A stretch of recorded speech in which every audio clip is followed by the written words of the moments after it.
Amante Padre Celestial, en este momento nos proponemos a estudiar el último tema de esta semana especial de evangelismo y de oración. Es un tema de extrema importancia, pues vamos a descubrir cómo resuelves tú el problema del pecado en el universo. Necesitamos tu ayuda, necesitamos tu bendición, y por esa razón te pedimos que tú vengas a nosotros por medio del ministerio de tu Santo Espíritu. Abre nuestras mentes, abre nuestros corazones, para que podamos comprender y aplicar las verdades de tu santo libro. Te lo pido en el nombre y por los méritos de Jesús. Amén. Problema cósmico, solución universal, es el título del tema de esta noche. Y quisiera comenzar leyendo una cita que encontramos en el libro Patriarcas y Profetas, página 55.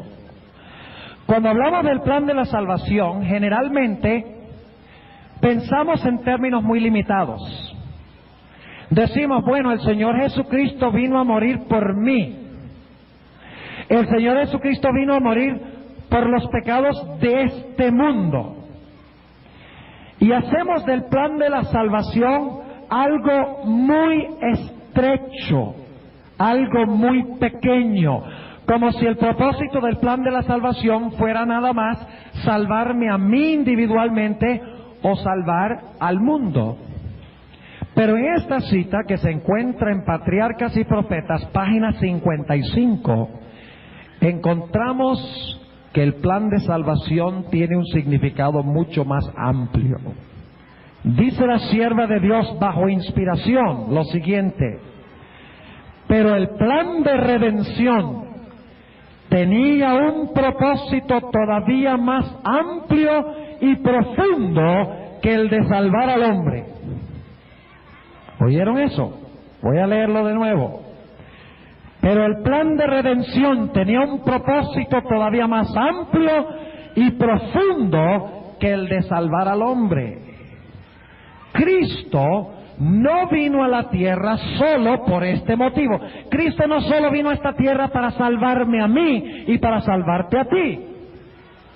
Vino con un propósito mayor, más amplio. ¿Y cuál es ese propósito? Sigue diciendo: no vino meramente para que los habitantes de este pequeño mundo acatasen la ley de Dios como debe ser acatada, es decir, obedecida, sino que vino para vindicar el carácter de Dios ante el universo.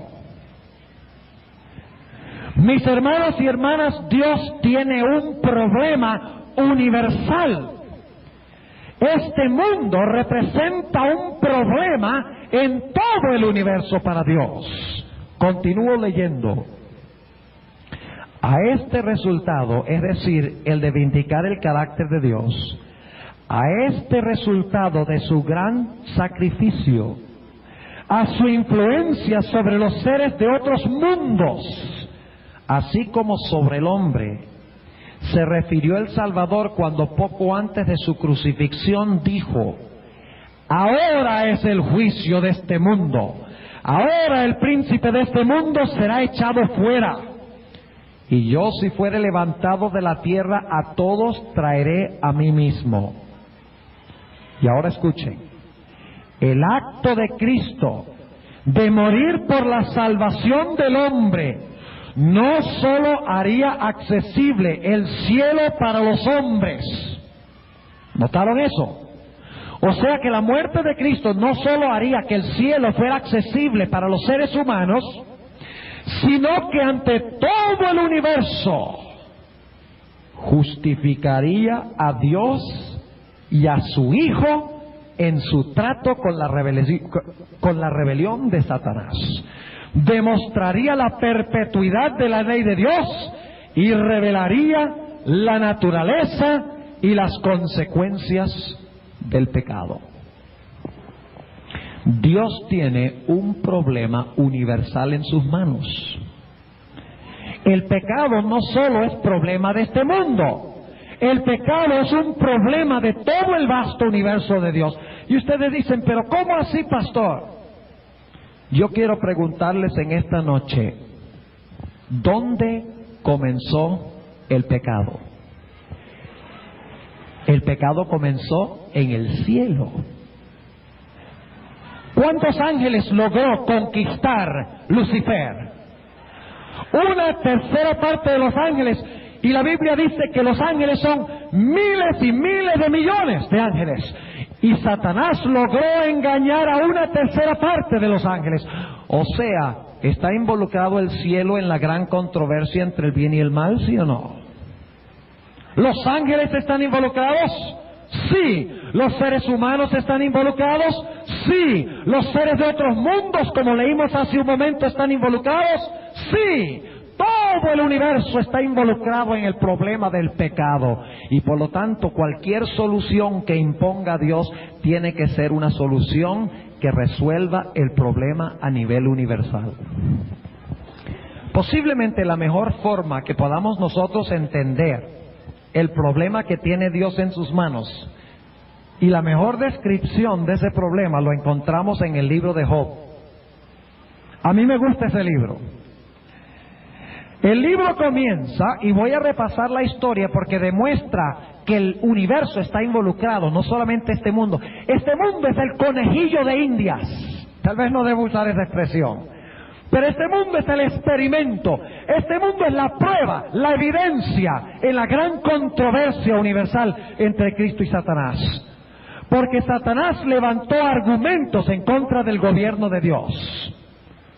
Y esos argumentos tienen que ser contestados, uno por uno, por Dios. El libro de Job dice que un día se presentaron los hijos de Dios en el concilio celestial. ¿Quiénes son los hijos de Dios? ¿Saben ustedes quiénes son los hijos de Dios? En Lucas el capítulo 3 se le llama a Adán el hijo de Dios. ¿A dónde fue colocado Adán para gobernar cuando fue creado? Adán era el patriarca del planeta Tierra. Fue delegado por Cristo el Creador para que Él representara al mundo en las reuniones celestiales. Dios tiene reuniones regulares en el cielo, reuniones de negocios. ¿Sabían ustedes eso? Los hijos de Dios son los representantes de los mundos que no cayeron. ¿Creen ustedes que los ángeles estaban presentes allí también? Yo creo que sí. Y Dios convoca esta reunión. Todos los representantes de los mundos habitados del universo. Y entre los hijos de Dios viene uno que no es hijo de Dios. ¿Quién es? Uno que parece ser discordante. Uno que parece no caber. Satanás. Y cuando Dios ve a todos sus hijos, y no sabemos cuántos son, porque hay indudablemente muchos mundos habitados, donde cada mundo tiene un Adán, es decir, un representante. Y muchos representantes, todos reunidos, y de repente Dios mira y ve a Satanás en medio del grupo y le dice a Satanás, ¿qué haces tú aquí? ¿De dónde vienes? Y Satanás dice, yo vengo de rodear la tierra y de andar por ella. Ahora yo quiero preguntarles, antes de que Cristo muriera en la cruz, ¿Satanás tenía acceso a la reunión en el cielo? Según el libro de Job, sí.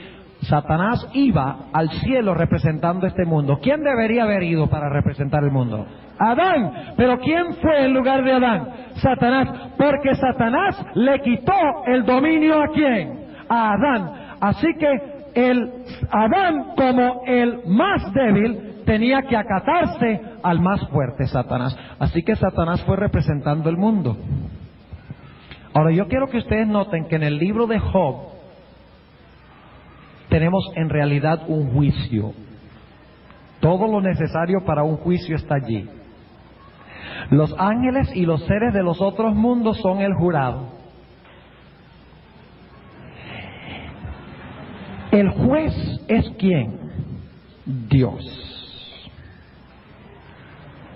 ¿Vamos bien? El acusado es... ¿Quién es el acusado? A ver, diga más duro. ¿Quién es el acusado? ¿Quién? Ah, veo división en el campamento. El acusado no es Job. El acusado es Dios. Lo vamos a ver dentro de un momento. ¿Y tenemos un defensor, sí o no? ¿Quién es el defensor? Cristo es el defensor. ¿Y hay evidencia que se está analizando en el tribunal? ¿Hay evidencia, sí o no? ¿Cuál es la evidencia? Es el trato de Dios para con quién. Para con Job. ¿Cómo Dios ha tratado a Job? Y Dios ahora, en este tribunal, porque fíjense, están todos los elementos. Está la evidencia, está el jurado, está el juez, está el defensor, está el acusado. Todo está allí. Es un tribunal. Y Dios le dice a Satanás, ¿no has visto a mi siervo Job? Que es hombre perfecto, apartado del mal, que sigue mis caminos. Y Satanás dice, ¡ja! Claro que lo he visto. ¿Sabes por qué Job te sirve a ti? Porque tú eres parcial. A algunos los tratas bien y a otros los tratas mal. Fíjate a Job. Tú le has dado todo. Le has dado casa, le has dado propiedades, les has dado animales, les has dado criados, les has dado hijos. ¿Qué no le has dado tú a Job? Tú lo tratas bien a él, mientras que a otros los tratas mal. Pero si tú le quitaras todo eso, Job te blasfemaría en el rostro. Tremenda acusación, ¿verdad? Y noten que no es una acusación meramente con respecto a la tierra, sino con respecto a los seres celestiales. Esto lo están escuchando los seres celestiales, en otras palabras. Ahora Dios se pone en problemas, porque Dios le dice a Satanás, tú dices que Él me sirve nada más por interés entonces, que Él no me ama, que Él me obedece porque yo le doy muchas cosas. Dios le dice, bueno, enfrente de todos los seres celestiales, le dice, ve y te dejo quitarle todo lo que tú quieras, o parte o todo. Satanás dice, lo que yo quería. Yo le voy a demostrar a los seres celestiales que están escuchando de que Job sirve a Dios por interés y que Dios es bueno con Job, porque es parcialista. Con alguno es bueno y con el otro no es tan bueno. Y por lo tanto dice la Biblia que salió Job de la presencia de Dios y le quitó todo a Job. Le quitó hijos e hijas, le quitó las bestias, los animales, le quitó los criados, le quitó todo. Y la Biblia dice que Job declaró, Dios dio y Dios quitó, sea alabado el nombre de Jehová. ¿Cómo creen ustedes que se sintieron los seres celestiales? ¿Quién tenía razón? Dios. Dice, Dios tenía razón. Job sirve a Dios porque lo ama. Y luego se celebra un segundo concilio. Y en ese segundo concilio aparece nuevamente Satanás. Y ahora Dios, con una sonrisa más grande que la anterior, le dice a Satanás, ¿de dónde vienes? Satanás dice, bueno, vengo de rodear la tierra y de andar por ella, de hacerle las vueltas, para estar seguro de que todo está bajo control. Y Dios le dice, ¿no has visto a mi siervo Job? Que a pesar de que tú me incitaste contra él, todavía conserva su inocencia. Y los seres celestiales dicen, ¡aleluya! Y aplauden. Dios ha quedado bien. Pero ahora Satanás mira a Dios y dice, que tú no me dejaste tocarlo a él. Si tú me dejaras tocarlo a él, tú verías que te blasfemaría en el rostro. Y esto lo está diciendo ante los seres celestiales. O sea, la gran controversia, no solamente con respecto a este mundo, todo el universo está involucrado en el problema del mal. Y Dios le dice a Satanás, está bien, ve, y haz lo que tú quieras con él, solo que no me lo mates. Y Satanás dice, ahora sí, vamos a ver quién es quién aquí, porque Dios se va a mostrar falso, porque Job va a blasfemar a Dios. Y dice la Biblia que salió Satanás de la presencia de Dios y afligió a Job con llagas, desde la punta de su cabeza hasta la planta de los pies. Y dice que era una llaga tan horrible, dañosa, que tenía que rascarse, no le alcanzaba con las uñas, tenía que rascarse con una teja. Imagínense qué clase de sarna habrá sido esa. Y Job dice, aunque me matare, todavía confiaré en él. ¿Quién se mostró verdadero en la gran controversia? Job era la evidencia terrenal. El que estaba en tela de juicio no era Job, ¿era quién? Era el trato de Dios con los seres humanos. Satanás estaba diciendo que Dios salva a algunos y condena a otros. Satanás dice, mira, tú salvas a David, que era adúltero y asesino, y me excluyes a mí del cielo. Tú salvas a Salomón, que tenía 1000 mujeres y que gastó toda su vida despilfarrando su energía en los placeres del mundo, y tú lo salvas. Y tú condenas al pobre pagano en el África que nunca escuchó el nombre de Cristo.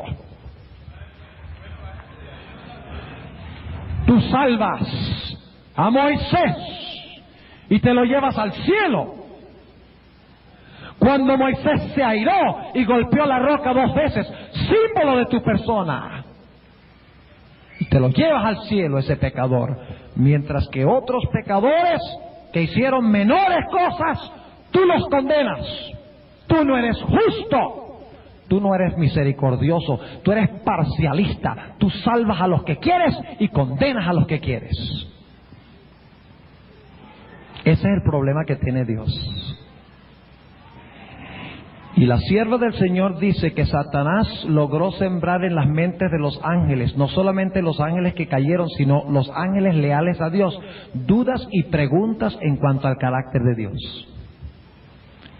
Los seres celestiales se estaban preguntando, oye, de verdad, mira a David, asesino y adúltero. Dios lo condena. Dios no lo condena, sino que lo salva. Y fíjense, Saúl, bueno, Saúl era malo, desobedeció a Dios. Y fíjense, Dios permite que el diablo se le meta. ¿Qué clase de Dios es ese? Salva a los que quiere, condena a los que quiere. Es un Dios parcial, es un Dios injusto, es un Dios arbitrario.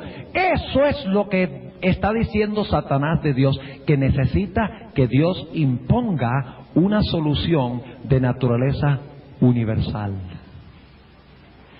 Además de eso, a través de la historia parece que ha habido injusticias.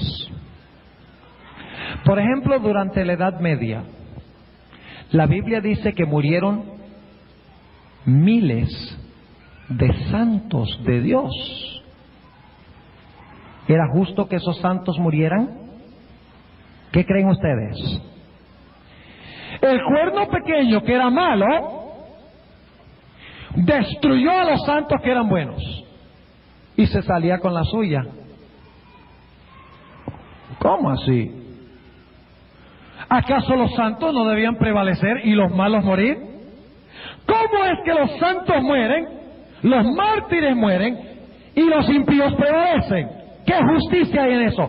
Y Satanás le dice eso a los seres celestiales, y los seres celestiales dicen, de verdad, fíjense, los buenos mueren y los malos predominan. Y por el otro lado, Dios salva a malos y a otros malos los condena. ¿Qué clase de Dios es ese? Y sembró dudas en las mentes de los seres del universo. Ahora, yo quiero leer algunos versículos en esta noche que indican que el trabajo que hizo Cristo cuando vino a esta tierra y su trabajo en el cielo tiene en vista no solamente reconciliar a este mundo, sino reconciliar al universo. para que cuando concluye la gran controversia entre el bien y el mal, todo el universo diga que Dios ha sido justo, amoroso, misericordioso y verdadero en tratar cada caso de cada ser humano del mundo, incluyendo a Satanás y sus ángeles. Toda rodilla se doblará y toda lengua confesará que Dios ha sido amor y justicia en tratar cada caso del ser humano. Leamos algunos versículos. Vamos a Colosenses 1:20. Colosenses, el capítulo 1 y el versículo 20. A veces tenemos que leer con cuidado la Biblia. Bueno, siempre debemos leer con cuidado la Biblia. A veces lo que hacemos es leer someramente y no prestamos atención a los términos. Pero en Colosenses 1:20, hablando de Cristo, dice en el versículo 19: por cuanto agradó al Padre que en Él habitase toda plenitud, y por Él, es decir, por Cristo, reconciliar todas las cosas así. ¿Qué hace Dios a través de Cristo? ¿Reconciliar qué? ¿Qué significa reconciliación? ¿Qué es reconciliar? Para haber reconciliación tiene que haber enemistad, ¿no es verdad? Aquí dice, y reconciliar por Él todas las cosas así, pacificando por la sangre de su cruz, así lo que está donde, en la tierra, como lo que está donde, en los cielos. ¿Qué tiene que reconciliar Jesús por su cruz? ¿Solamente lo que está en la tierra tiene que reconciliar a Dios?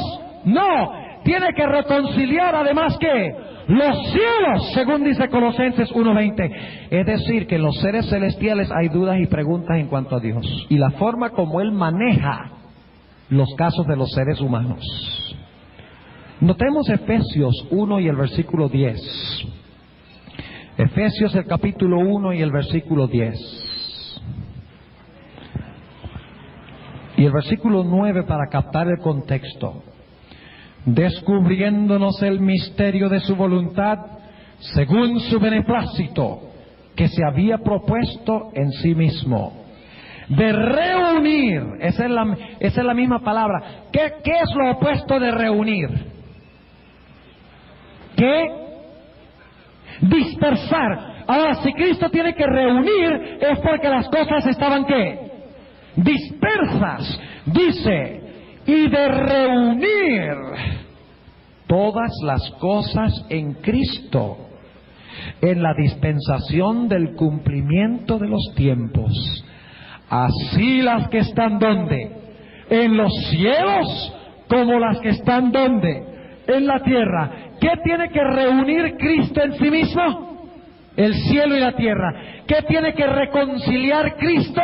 El cielo y la tierra. No solamente la tierra, sino el cielo está involucrado en la gran controversia entre el bien y el mal. Hay preguntas en las mentes de los seres celestiales que tienen que ser respondidas. ¿Y dónde responde Dios esas preguntas? Las responde en el santuario. Y esta noche vamos a hablar cómo responde Dios a esas preguntas que tienen las personas.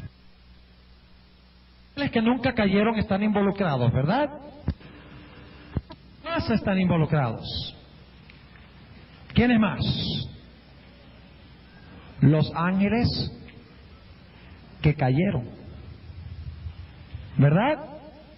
Porque ellos pretenden que Dios los excluyó a ellos por pecar, pero a otros pecadores Dios los entra.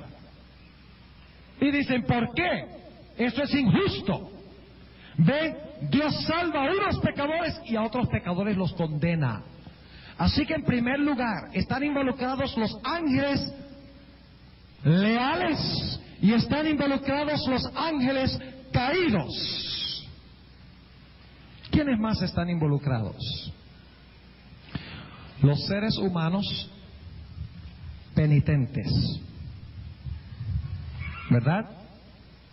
Y también los seres humanos impenitentes. ¿Cuántos grupos de seres humanos hay en este mundo? 2. ¿Están todos involucrados en la gran controversia entre el bien y el mal? Sí. Los buenos y los malos, es decir, los penitentes y los impenitentes. Pero ¿quién más está involucrado? Además de los seres celestiales, los ángeles leales, Satanás y sus ángeles, los seres humanos penitentes e impenitentes, ¿quién más está involucrado? Dios y su santuario.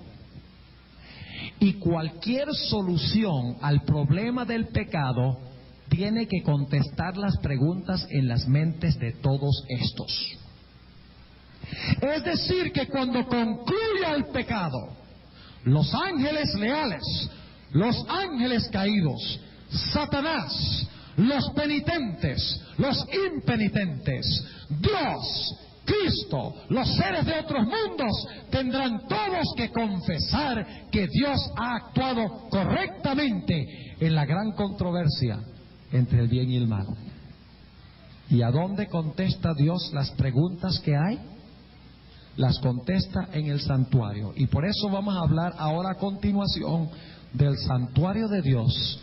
Y vamos a ver cómo Dios contesta las preguntas de todos los seres celestiales, de todos los seres terrenales, de una forma extraordinaria. Habremos un poquito de lo que sucedía en el atrio del santuario. Los pecadores vivían en el campamento de Israel. Supongamos que un marido llegó a la casa un día y no encontró el almuerzo listo. ¿Les ha pasado eso alguna vez, maridos? Maridos, amad a vuestras mujeres. Algunas mujeres dicen, bueno, mi esposo llega y espera el almuerzo, pero nunca lava ni un plato. Pero supongamos que en el campamento llegó el marido a la casa y el almuerzo no estaba listo. Y el marido se puso furioso y empezó a renegar y a reprender a la esposa y a ofender a la esposa. Y después de haberlo hecho dice, ay, ay, ay, yo sí he hecho algo malo, me he enojado, me he llenado de ira, he pecado. Va al patio o al corral detrás de la casa y busca un cordero sin mácula, sin mancha. Y dice, por mi enojo voy a ir yo al santuario y voy a llevar este sacrificio. Y el individuo que se enojó con su esposa llega con el corderito de 1 año en sus brazos y va al santuario y entra por la puerta oriental del santuario, donde lo recibe el sacerdote. Imagínense la escena, tenemos que usar la imaginación. Por eso les estoy presentando un caso imaginario que indudablemente pasó, aunque había muchos otros pecados. Podía ser que un individuo le mintió a otro y fue y buscó su cordero. Cualquier pecado, el individuo debía buscar un cordero, un toro, un macho cabrío, un carnero, un animal prescrito por Dios, y debía traerlo a la puerta del santuario donde se encontraba con el sacerdote. El sacerdote dirigía al pecador dentro del atrio y lo llevaba al pie del altar. El sacerdote le daba al pecador un cuchillo. Y el sacerdote le decía al pecador, y ustedes pueden leer esto en Levítico 4, donde habla de diferentes clasificaciones de pecados. Hay pecados de príncipes, hay pecados de sacerdotes, hay pecados de la congregación, hay pecados de los humildes del pueblo, que vamos a leer dentro de un momento. Diferentes clases de pecados exigían diferentes clases de animales. Mientras más alto el rango, más caro el animal. Ustedes van a ver eso en Levítico 4. Por eso el sacerdote tenía que ofrecer un toro, mientras que los humildes podían inclusive ofrecer un palomino, o dos palominos o 2 palomas.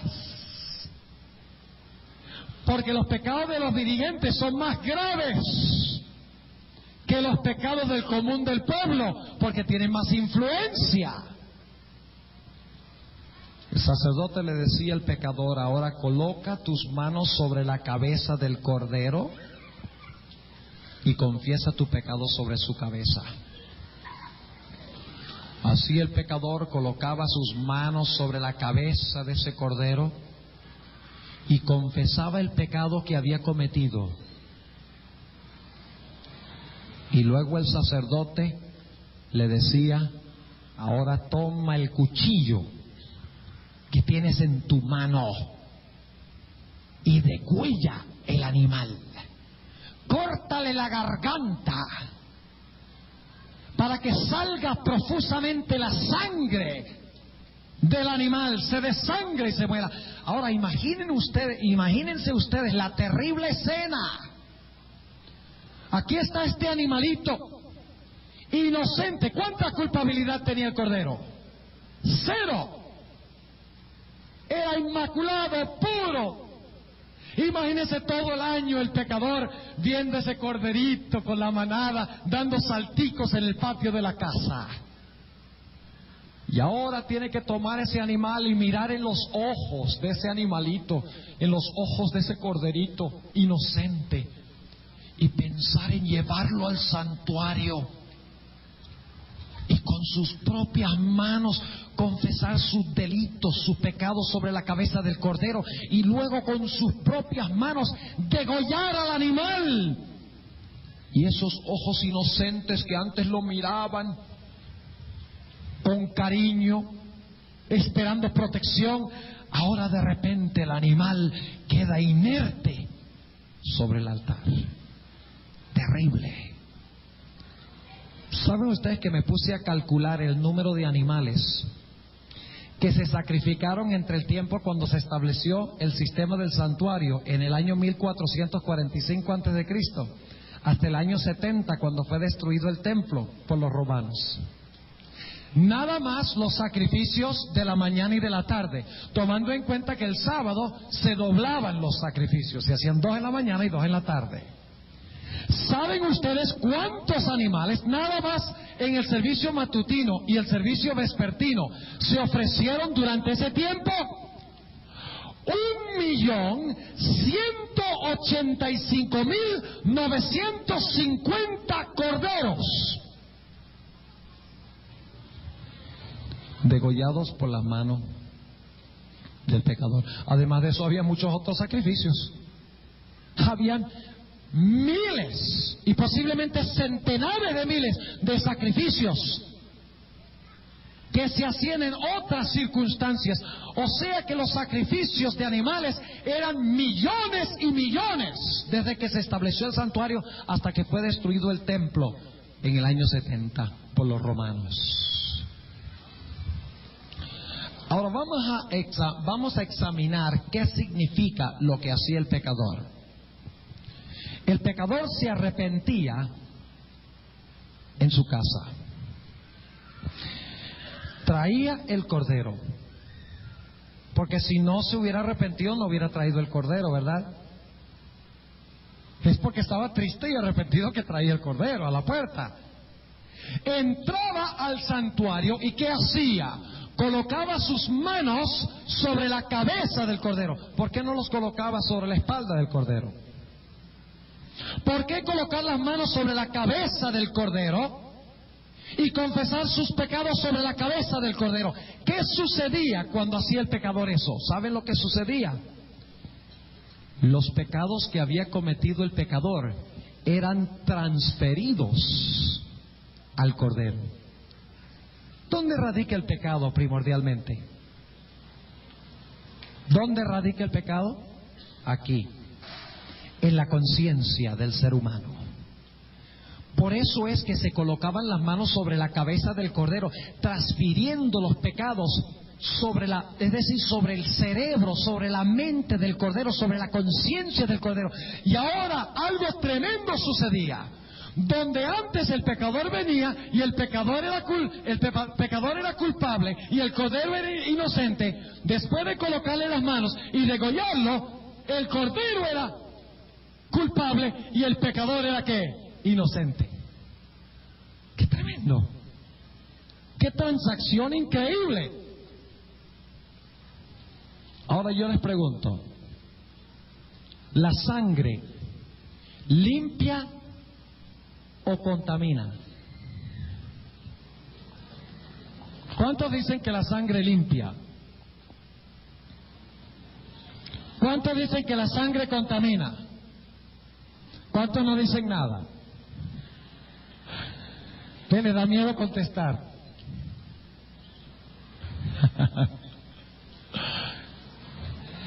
¿Acaso la Biblia no dice estos son los que han lavado sus ropas y las han emblanquecido en la sangre del Cordero? ¿Qué hace la sangre? Ahora sí, ¿no? La sangre limpia. Si confesamos nuestros pecados, Él es fiel y justo para perdonar nuestros pecados y limpiarnos de toda iniquidad. ¿Qué hace la sangre? La sangre limpia, pero también contamina. Y ustedes dicen, ¿cómo así que contamina? ¿A quién limpiaba la sangre? Al pecador. ¿A quién ensuciaba? ¿La sangre de qué se ensuciaba simbólicamente? La sangre del Cordero. Escuchen bien.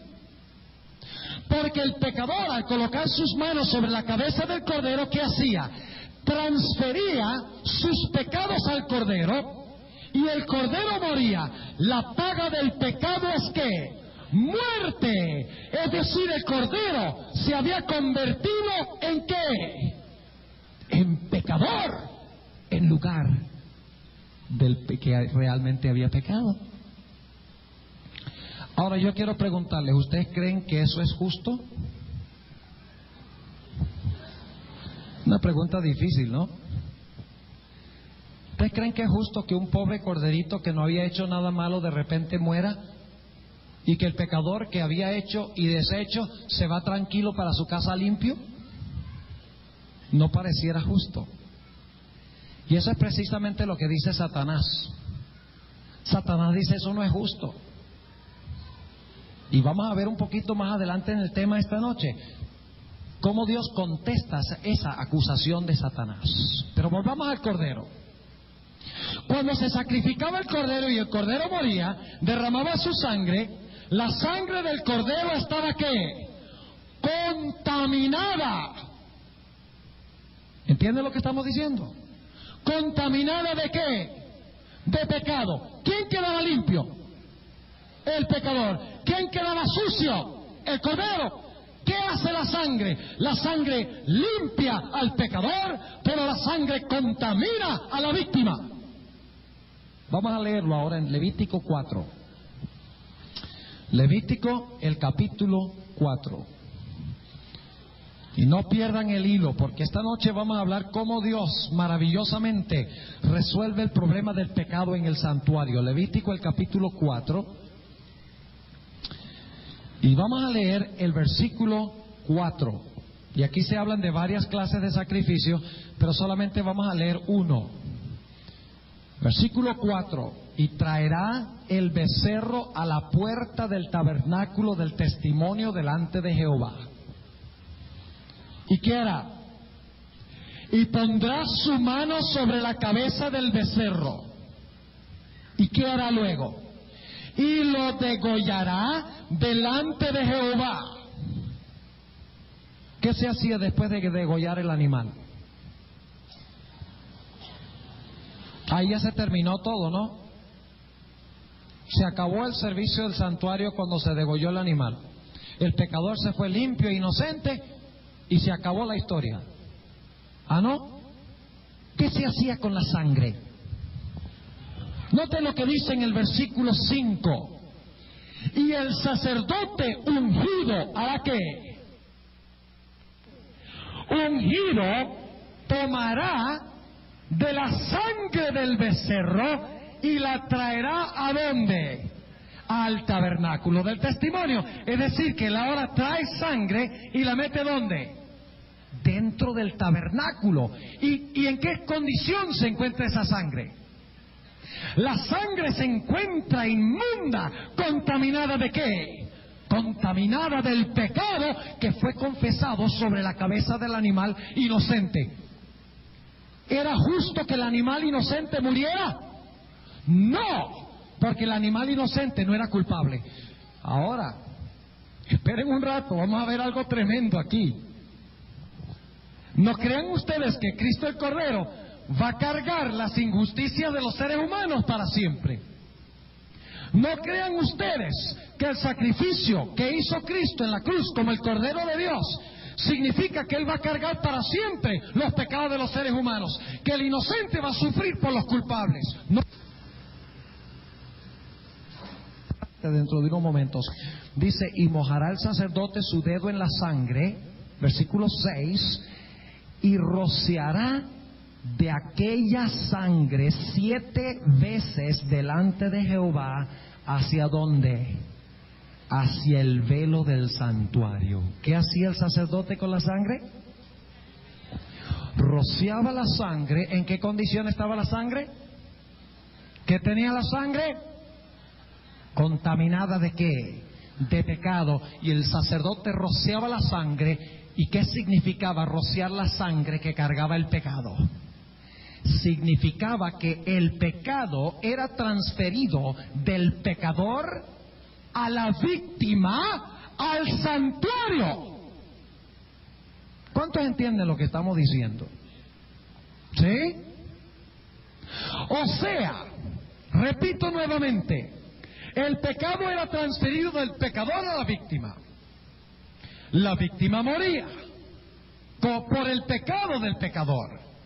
Y luego el sacerdote vivo tomaba la sangre y la rociaba sobre el velo, así transfiriendo el pecado del pecador al santuario. Ahora imagínense ustedes cómo habrá quedado ese velo después de un año.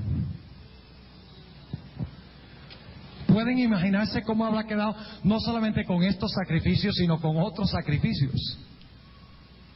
Y cuando rociaba la sangre, no crean ustedes, lo hacían con hisopo. Por eso dice: purifícame con hisopo.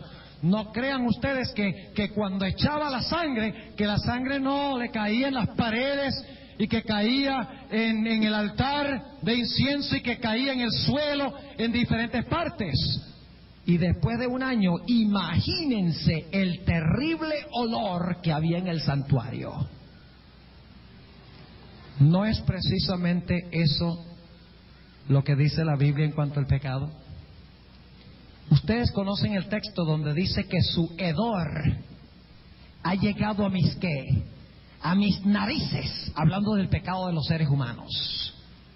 Y así es que el pecado, día tras día, mes tras mes, era quitado del pecador, puesto sobre la víctima, transferido ¿a dónde? Transferido al santuario.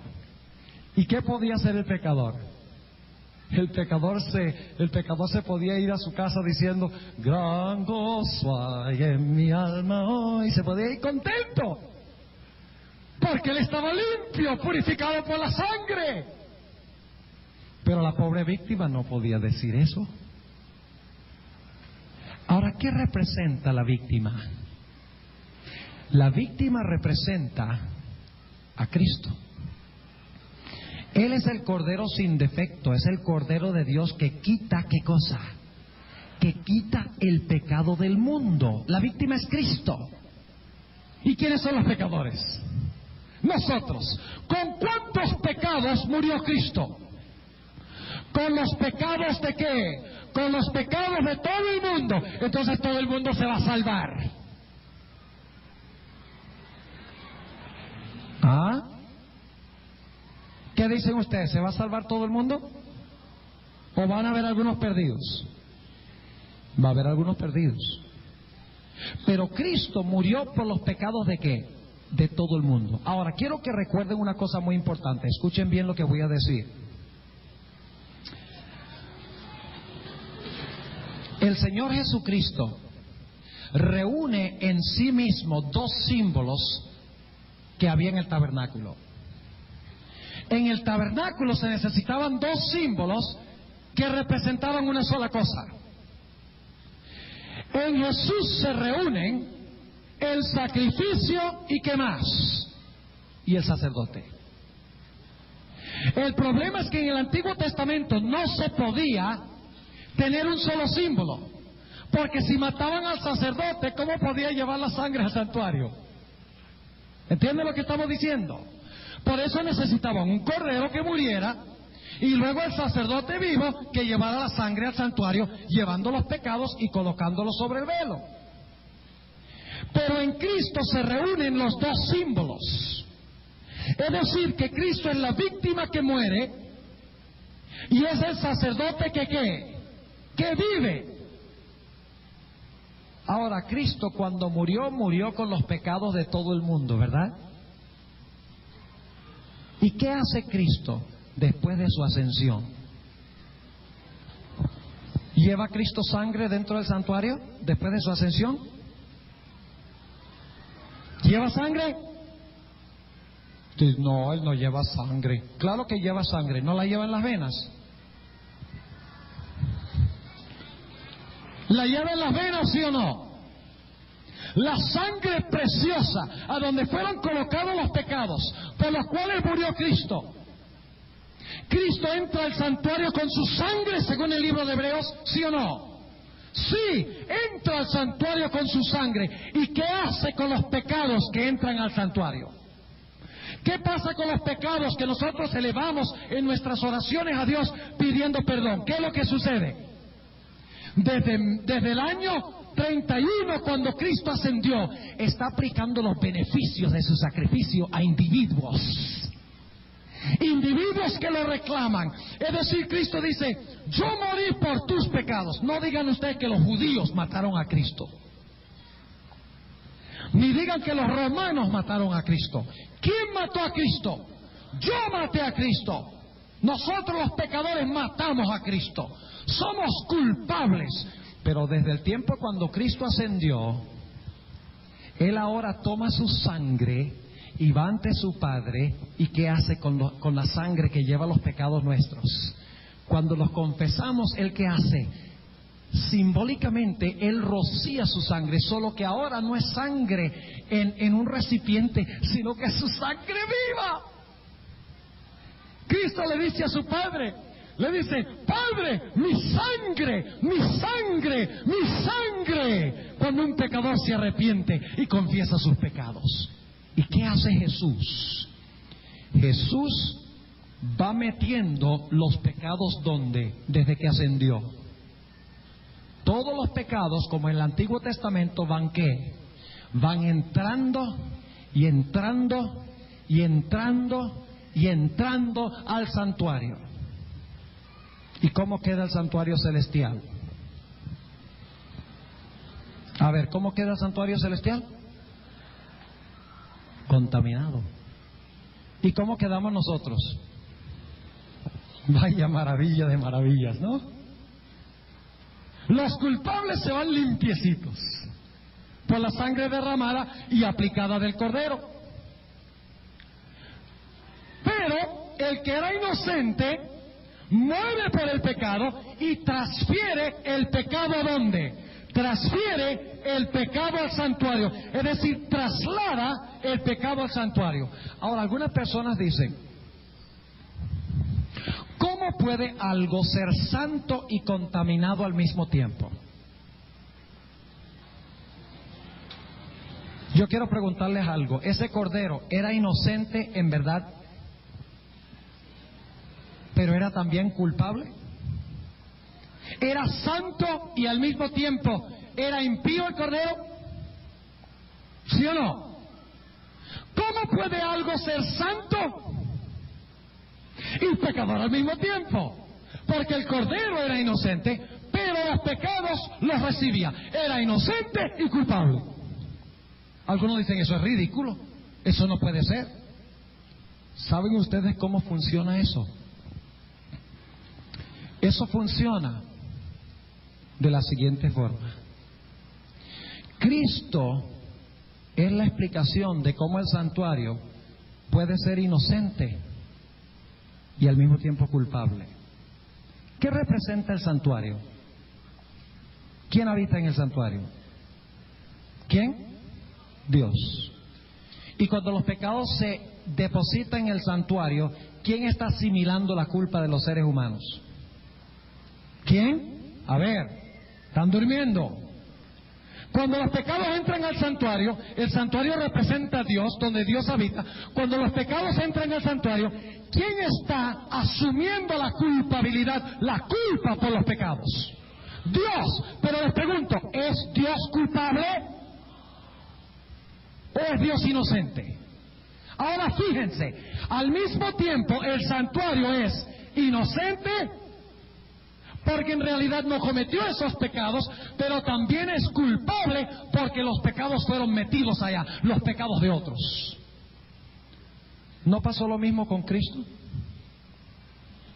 Díganme ustedes, ¿Cristo era un cordero inocente, sí o no? Vamos a leerlo en Hebreos capítulo 7. Hebreos el capítulo 7. Y vamos a leer en cuanto a Jesucristo, a ver si era inocente. Hebreos el capítulo 7 y el versículo 26, escuchen bien. Porque tal pontífice nos convenía, santo, inocente, limpio, apartado de los pecadores y hecho más sublime que los cielos. ¿Era Cristo inocente? ¿Puro? ¿Santo? Sí. Pero al mismo tiempo, ¿Cristo recibió la carga de pecado? Era al mismo tiempo en sí mismo inocente porque no cometió los pecados, pero era culpable porque recibió los pecados por imputación. Le fueron atribuidos aunque no eran de él. ¿Ustedes creen que ese arreglo puede durar por la eternidad? No. Algo tiene que pasar para que el inocente pronto, algún día, sea declarado inocente ante el universo y el verdadero culpable sea declarado culpable. Y eso lo vamos a ver al final del tema de hoy, cómo Dios hace eso. Ahora, quiero leer algunos versículos que usan una palabra muy interesante. Vamos a notar Éxodo 28:38. Éxodo 28 y el versículo 38. Aquí habla de la transferencia del pecado del atrio al lugar santo. Éxodo, el capítulo 38 y el capítulo 28, y el versículo 38. Está hablando de Aarón. ¿Y qué era Aarón? ¿El qué? El hermano de Moisés, sí. Pero ¿qué función desempeñaba en el santuario? Era el sumo sacerdote. Noten, Éxodo 28 y el versículo 38 declara lo siguiente: y estará sobre la frente de Aarón y llevará, noten esa palabra clave, llevará, significa lo mismo que cargará, llevará o cargará Aarón el pecado de las cosas santas que los hijos de Israel hubieran consagrado en todas sus santas ofrendas. Ahora, ¿qué hacía Aarón? Aarón llevaba el pecado. Ahora noten, en el altar se hacía el ¿qué? El sacrificio. El pecador quedaba limpio, la víctima quedaba contaminada, aunque la víctima era inocente. Y luego, ¿qué hacía el sacerdote? El sacerdote llevaba o cargaba ¿qué? La sangre y la de Cristo era inocente, no conoció pecado, pero Dios ¿qué? Le hizo pecado para que nosotros pudiésemos ser hallados la justicia de Dios en él. Fíjense, Cristo no pecó, el Padre colocó nuestros pecados sobre él para que nosotros pudiéramos ser reconocidos inocentes. Y ahora el pecador se va contento y alegre del santuario y dice: estoy perdonado, estoy limpio. Pero Dios dice: ay, ay, ay, ahora yo tengo toda esta carga de pecado aquí adentro. ¿Y qué voy a hacer yo? Yo he asumido la culpabilidad por pecados que ni yo ni mi hijo hemos cometido. Las hemos depositado aquí en el santuario. Y permítame decirles algo, apreciados hermanos y amigos. Y es que cuando el pecado entra en el santuario, mancilla el nombre de Jehová. Vamos a anotarlo. Vamos ahora al libro de Levítico, el capítulo 20 y el versículo 3. ¿Cómo queda Dios tomando un montón de pecados por los cuales Él no es culpable? ¿Ven que Satanás podría tener un argumento? Decirle, Dios que no es culpable, toma todos los pecados de los culpables. ¿Qué justicia hay en eso? Y no toma todos los pecados de todos los culpables, sino de algunos. Dios es parcialista, ¿ve? Él salva a algunos y condena a otros. Los que quiere mete los pecados y los que no quiere le deja los pecados afuera. Ahora, noten lo que dice Levítico el capítulo 20 y el versículo 3. ¿Qué hace el pecado cuando entra al santuario? Dice en el versículo 3: y yo pondré mi rostro contra el tal varón y lo cortaré de entre su pueblo, por cuanto dio de su simiente a Moloc. ¿Y qué hizo cuando dio su simiente a Moloc? Dice, contaminando mi santuario. Y al contaminar el santuario, ¿qué sucede? Dice, amancillando mi santo nombre. ¿Y qué significa el nombre de Dios en la Biblia? ¿Qué es el nombre de Dios en la Biblia? Su carácter. Lean Éxodo 33 y 34. El nombre de Dios es su carácter. No pareciera que fuera justo que todos los pecados se metieran dentro del santuario y que Dios asumiera la culpa y Él no es culpable. Y el que es verdaderamente culpable se va a su casa libre. Eso no es justicia. Y ustedes dicen, bueno, entonces Dios es injusto en la forma como ha obrado. Espérense, vamos a ver algo tremendo dentro de unos momentos. Noten lo que dice Segunda de Crónicas 28, también con respecto a este mismo punto. Segunda de Crónicas, el capítulo 20 y el versículo 8. Dice, y ellos han habitado en ella, y te han edificado en ella santuario a tu ¿qué? ¿Qué está en el santuario? El nombre de Dios, el carácter de Dios. Así que ahora imagínense la escena. El pecador está libre y el santuario está ¿qué? Reventando de todos los pecados que han sido confesados por los seres humanos. Ahora el santuario se hace ¿qué? Culpable, mientras que los pecadores son inocentes. Ahora escuchen bien lo que les voy a decir. En Levítico 1 al 15, los primeros 15 capítulos de Levítico, se mencionan las diferentes clases de pecados que cometía Israel. Rebeliones, iniquidades, maldades. Se usa diferente terminología para describir diferentes pecados. Pero ¿saben ustedes algo interesante en cuanto a los primeros 15 capítulos? Todos los pecados están en singular. No dicen maldades, iniquidades, pecado, sino que dice el pecado, la maldad, la iniquidad. Porque del capítulo 1 al 15 de Levítico son los individuos que vienen al santuario para colocar sus pecados sobre el animal para que la sangre sea metida al santuario. Es para el beneficio de ¿quiénes? De los individuos. Por eso vez tras vez dice, el que pecare, el que hiciere mal, el que hiciere esto, el que hiciere lo otro. En los primeros 15 capítulos tiene que ver con los pecados de los individuos y ellos sacrifican los animales y meten los pecados dentro del santuario.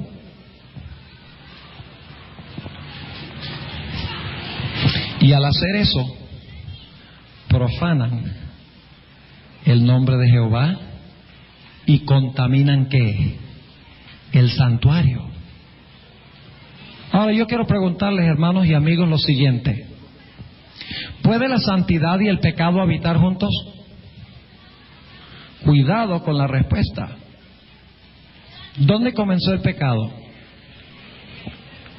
Por un tiempo el pecado habitó en la presencia misma de Dios, ¿sí o no? Claro que sí. En el santuario había la culpabilidad del pecado y la santidad de Dios, ¿sí o no? El pecado contaminaba el santuario, ¿sí o no? Ahora ustedes dirán, pero ciertamente en el cielo, el santuario en el cielo no puede estar contaminado. ¿Creen ustedes que el santuario en el cielo está contaminado? Claro que sí. ¿Contaminado con qué? Con los pecados, todos los pecados que han sido confesados a Cristo y por los cuales Cristo ha entrado al santuario para abogar por ellos y los escribe. No los echa no echa la sangre en el velo, sino que escribe los pecados ¿dónde? En los libros. Escuchen bien. Escribe los pecados en los libros y al lado del pecado escribe ¿qué? Perdonado. Eso es lo que significa rociar la sangre 7 veces. Significa perdón ¿qué? Completo y perfecto. Y cuando Cristo entra al santuario y yo confieso y Cristo se para delante del altar y mezcla mi oración de perdón con el incienso de sus méritos, el humo sube por encima del santuario. Mi pecado es escrito en el libro, pero al lado del pecado es escrito la palabra perdón por la sangre. Pero ahora imagínense la cantidad de pecado que hay en ese santuario celestial. ¿Ustedes creen que el santuario celestial está contaminado? ¿Creen que está a reventar de los pecados que hay allá escritos? Claro que sí. Y ustedes dicen, ¿dónde dice la Biblia que el santuario celestial hay que limpiarlo? Bueno, el texto principal de la iglesia adventista, sobre la cual se funda nuestra iglesia, que si cae nuestra interpretación de ese texto, mejor empacamos nuestras maletas y nos vamos a otra iglesia. ¿Cuál texto es? Daniel 8, ¿qué? 14. Daniel 8 y el versículo 14. ¿Qué dice Daniel 8, 14? Dice, hasta 2300 días, y el santuario será ¿qué? Y el santuario será purificado. ¿A cuál santuario se refiere eso? ¿Cuándo se cumple esa profecía? En 1844. ¿En la tierra había un santuario en 1844? ¿Se ha reconstruido el templo de los judíos? No. Así que si dice hasta 2300 días y el santuario será purificado, tiene que referirse a ¿cuál santuario? ¿Cuál santuario? El santuario celestial. Ahora noten lo que dice en el libro de Hebreos, corroborando este punto. Hebreos, vamos a anotar lo que dice en el libro de Hebreos, el capítulo 9 y el versículo 22 y 23. Dice, y casi todo es purificado según la ley, ¿con qué? Con sangre. ¿Qué hace la sangre? Purifica. ¿A quién purifica? Al pecador, hemos dicho. Sigamos leyendo. Y sin derramamiento de sangre no se hace ¿qué? Remisión. Cuando se derrama la sangre del cordero, ¿qué pasa con el pecador? Su pecado queda ¿qué? Remitido o perdonado. Pero ¿qué pasa con el santuario? Noten el versículo 23. Fue pues necesario que las figuras de las cosas celestiales. ¿Cuáles eran las figuras de las cosas celestiales? El santuario terrenal, ¿verdad? Dice, fue pues necesario que las figuras de las cosas celestiales fuesen purificadas con estas cosas. Es decir, ¿con cuáles cosas? El versículo anterior dice que se purificaba ¿con qué? Con sangre. Las figuras, es decir, el santuario terrenal, se purificaba ¿con qué? Con sangre. Pero ahora noten lo que dice la última parte del versículo. Empero las mismas cosas celestiales, con mejores sacrificios que estos. ¿Hay que purificar las cosas celestiales con un mejor sacrificio que el de animales? Claro que sí. ¿Hay que purificar el santuario en el cielo? Claro que sí. ¿De qué hay que purificarlo? Del pecado. Ahora vayamos a otro punto. No pierdan el hilo, porque todo lo que estamos hablando lleva una secuencia. Vamos a llegar al clímax de la gran controversia entre el bien y el mal. Y vamos a ver la sabiduría de Dios en resolver el problema del pecado. Algunos dicen, ¿por qué Dios ha dejado que la historia del mundo dure tanto tiempo, tan largo? Porque Dios quiere que el universo quede vacunado para que no se levante otra vez el pecado.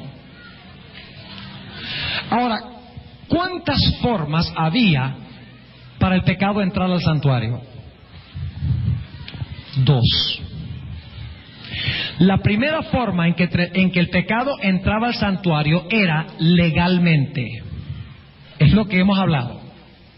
La forma legal de introducir el pecado al santuario era cuando un pecador llegaba, colocaba sus manos sobre la cabeza del animal, degollaba el animal, la sangre era tomada y el pecado era transferido al santuario. Así entraba legalmente el pecado al santuario, pero había una forma ilegal también de meter el pecado al santuario.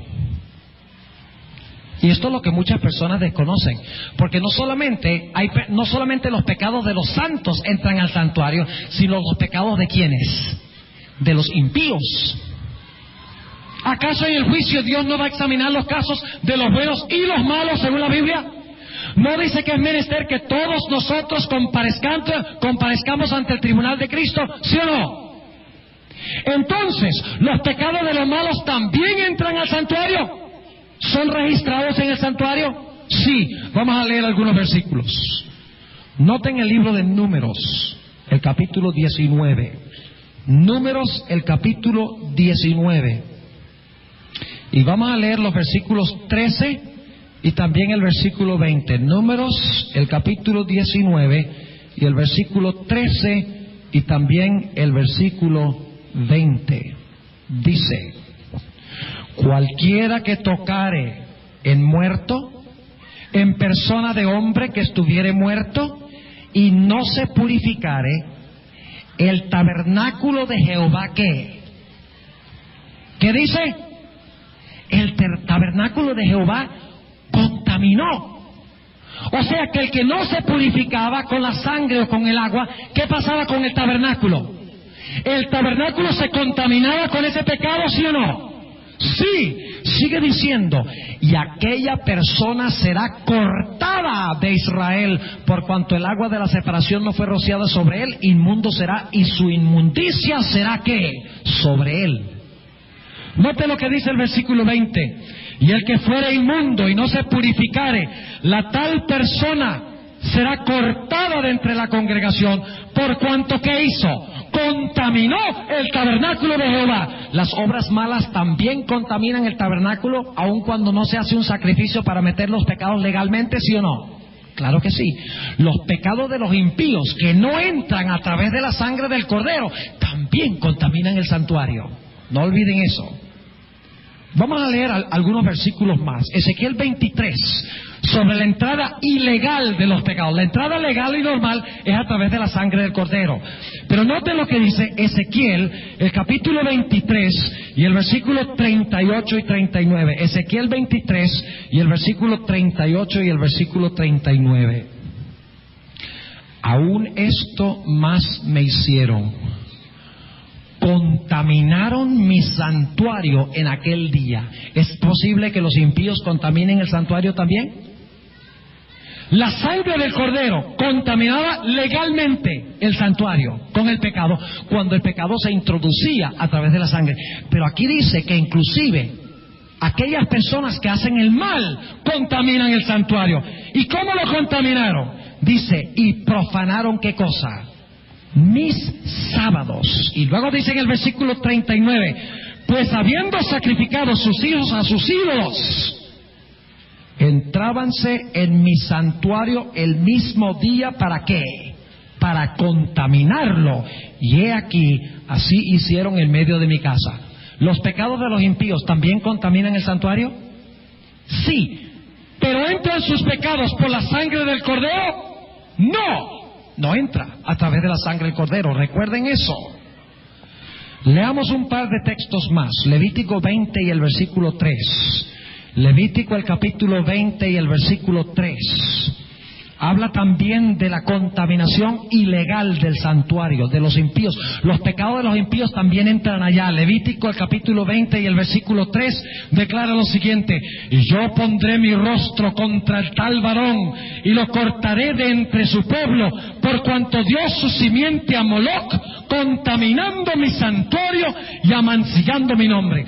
Dos formas de introducir el pecado al santuario: una forma legal para perdón y otra forma ilegal, la introducción del pecado por parte de los impíos. Ahora imagínense la escena. En el Antiguo Testamento, durante todo el año entraba el pecado, tanto legal como ilegal, de los pecadores arrepentidos, de los penitentes y de los impenitentes. Entraba y entraba y entraba al santuario, y la sangre se depositaba y se depositaba.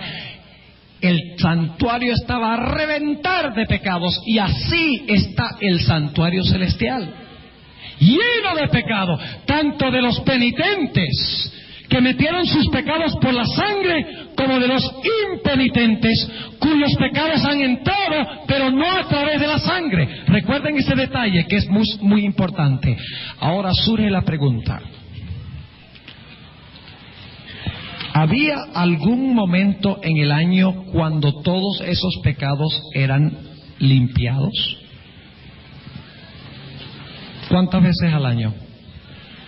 Una vez al año al principio del año, ¿no?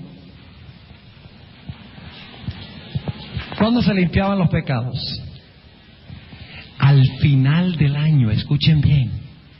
Los pecados se limpiaban al final del año religioso judío. ¿Cuándo esperaríamos que Cristo va a limpiar el santuario celestial? ¿Cuando ascendió al cielo o hacia el final de la historia del planeta Tierra? Hacia el final de la historia, para cumplir lo que dice el tipo.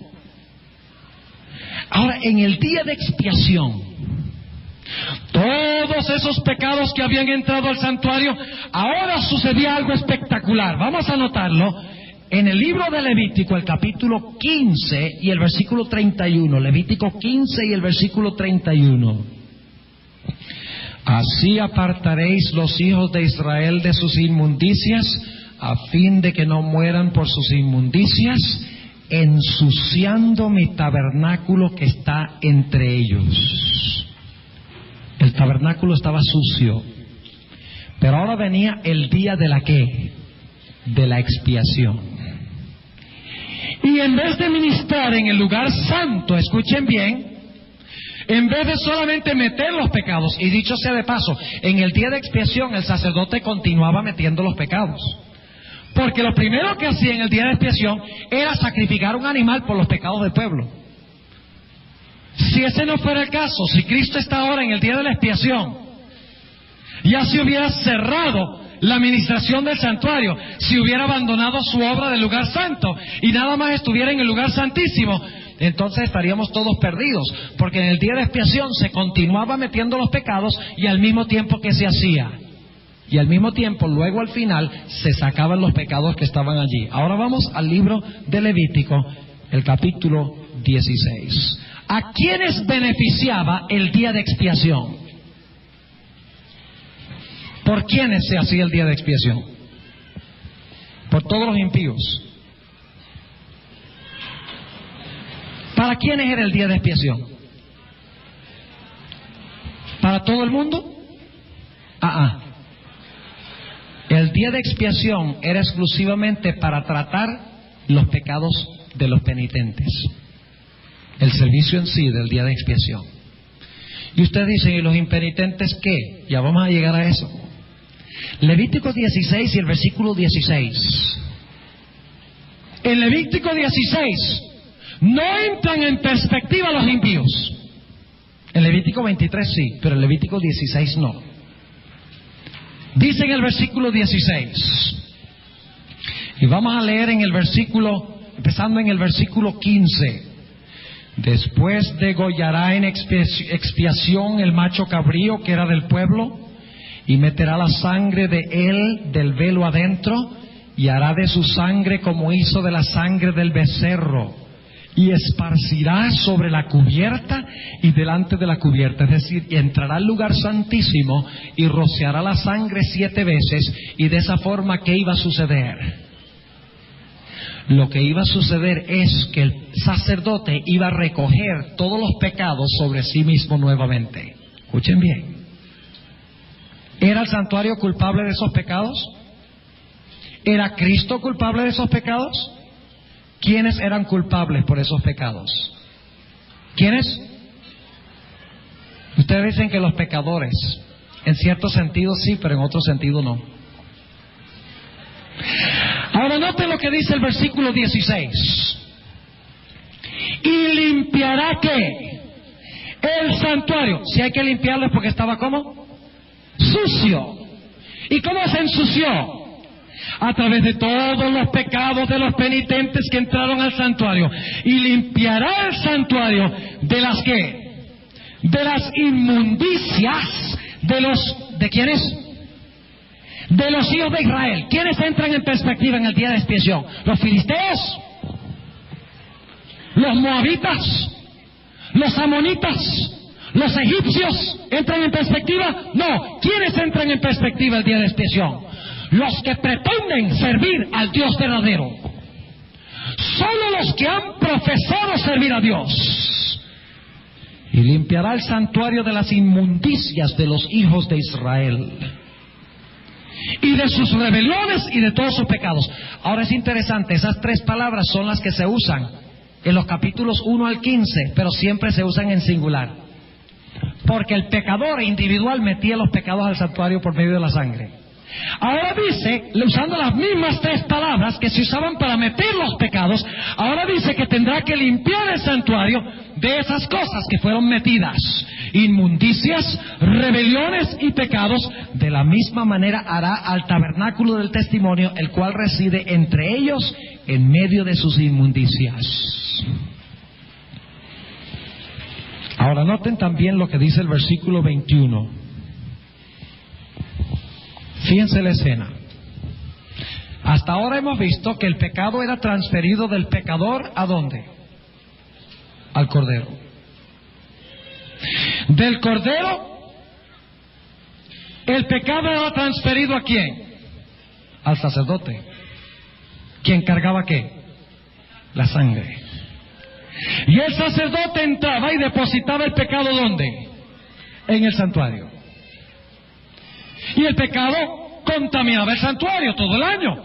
¿Era necesario limpiarlo, sí o no? Sí, porque Dios no era culpable. Pero una vez al año el sumo sacerdote entraba al lugar santísimo y recogía simbólicamente, rociando la sangre 7 veces, recogía todos los pecados que habían entrado legalmente al santuario, que habían entrado por la sangre del cordero. Los recogía todos y ¿qué hacía? Los tomaba ¿sobre qué? Sobre sí, nuevamente. ¿Y qué hacía? Daba vuelta, cargando todos los pecados sobre sí mismo, y salía ¿dónde? Salía al atrio. ¿Y qué había en el atrio? ¿Ustedes recuerdan que se había escogido en el día de expiación cuántos machos cabríos? 2. ¿El primero era para quién? No, el primero era para Jehová. Ese es el que se sacrificaba y se rociaba la sangre, ¿ve? Para purificar el santuario. Pero después que el santuario estaba purificado, salía y entraba en perspectiva ¿quién? El segundo macho cabrío. Ahora, si el primer macho cabrío era para el Señor, ¿para quién creen ustedes que era el otro macho cabrío? Para Satanás. Inclusive los judíos hasta el día de hoy conciben de Azazel como el príncipe de los demonios. Es el concepto judío. O sea que el segundo macho cabrío representaba ¿a quién? Representaba a no a los impíos, sino que representaba ¿a quién? A Satanás. Ahora yo quiero preguntar, ¿quién ultimadamente es culpable del pecado? ¿Quién es el que lleva a los seres humanos a pecar? ¿Cristo? Satanás. ¿Quién es el originador del pecado? ¿Quién es el perpetuador del pecado? ¿Quién es ultimadamente responsable del pecado? Satanás. ¿Y ustedes creen que es justo que Satanás salga libre? No. Así era que el sumo sacerdote tomaba sobre sí todos los pecados y salía a la puerta del atrio donde estaba Azazel. ¿Y qué hacía? Noten el versículo 21. Y pondrá Aarón ambas manos suyas. ¿Qué era Aarón? ¿A quién simboliza Aarón? A Cristo. Pondrá ambas manos suyas sobre la cabeza del macho cabrío vivo. Noten que el macho cabrío no muere por los pecados, pero sobre él se coloca la responsabilidad y el castigo final por los pecados de los seres humanos, porque Dios no es responsable. ¿Quién es responsable? Satanás. Y dice, y confesará sobre él. ¿Sobre quién? Sobre Azazel todas las iniquidades de los hijos de Israel y todas sus rebeliones y todos sus pecados, poniéndolos así sobre la cabeza del macho cabrío. ¿Y qué pasará? Y lo enviará al desierto por mano de un hombre destinado para esto. Ahora no pierdan el simbolismo de lo que estamos hablando aquí, no pierdan la concentración. ¿Qué representa Aarón? A Cristo. ¿Qué representa Azazel? Satanás. ¿Qué representa la sangre del lugar santo? Los pecados. El sacerdote entra y toma todos los pecados de los penitentes que fueron metidos al santuario legalmente. Noten que hasta que termine el día no se hace nada con los que metieron los pecados ilegalmente. Y el sacerdote toma sobre sí los pecados. ¿Y qué hace? Va y los coloca ¿sobre quién? Sobre Satanás. Sobre Satanás, el responsable del pecado. Y ahora el santuario queda ¿qué? Limpio. Y la reputación de Dios queda ¿qué? Limpia. ¿Ha recibido el pecado su provisión final y su castigo final?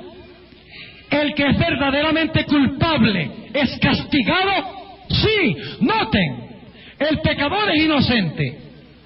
El pecado va al Cordero. El Cordero lo mete al santuario. De esa forma el pecador queda libre del pecado. Pero la forma en que Dios limpia su reputación o limpia el santuario es tomando esos pecados y llevándolos y colocándolos sobre el autor y el perpetuador del pecado. ¿Y luego qué sucede? Dice que se escogía un hombre ¿qué? Especial, que debía hacer ¿qué cosa? Agarrar el macho cabrío y hacer ¿qué cosa? Llevárselo al desierto.